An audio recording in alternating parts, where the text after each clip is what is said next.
жұмыртқа, қолдың жұмыртқасы, мына құс фабрикасының жұмыртқасы. Қазір ашып көрсетеміз, ішіндегі екеуінің саруызы қандай болатын.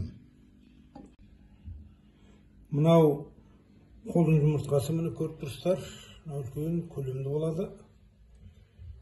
Мынау енді құс фабрикасының міне бұның ашық сары болды. Анау сап-сары болады, міне айырмашылығы. Бұл тауықтың жұмыртқасының сары уызы адамға өте пайдалы. Әсіресе жеткіншек балдарға, мынау бұлшық еттердің жақсы бітуіне, бұлшық еттердің жақсы өсуіне өте пайдалы. Мынау өте мықты спортсмендер протеин деген нәрсені жеп жатады, ол өте адамға зиян. Ал енді осы соның орнына жұмыртқаны қолдансаңыздар, бұл өте жақсы.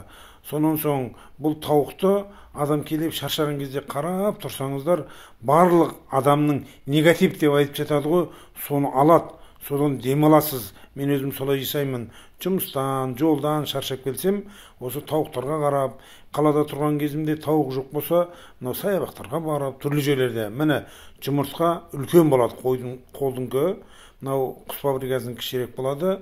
Негізі пайдасы қолдың жұмыртқасының көп болады.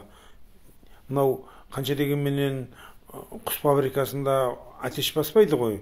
Сондықтан ол табиғи нәрсеге жатпайды. Енді амал жоқ, адам көп болғаннан кейін солай жасайды ғой. Негізі мүмкіншілік болса, осы қолда тауық ұстап, қаланың өзінде, мынау қалада ұстап жатқан тауықтар мысалға 6 сотық жерде ұстауға болады.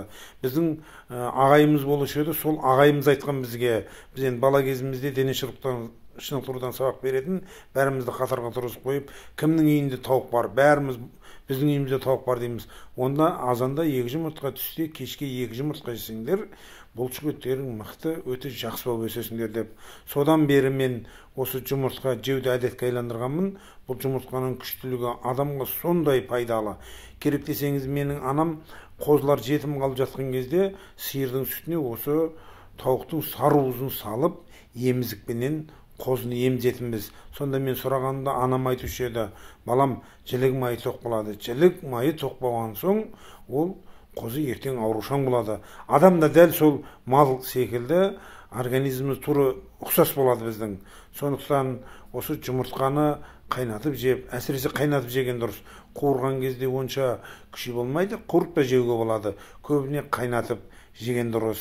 Қымбатты қазақ елі өн бойы ет жеп, қазы қарта жеп, арасында жұмыртқа жеп тұрғанда пайдасы өте көп.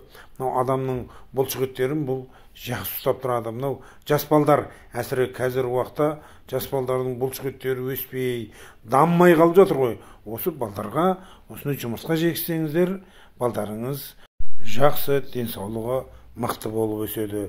Өздеріңізде осындай жұмыртқаны жеп тұрсаңыздар, бұл зат алмасу, осы ас қорыту деген түрлі адамның бойында болатын осы іш құрылыстар бәріне бұның пайдасы көп жұмыртқаның.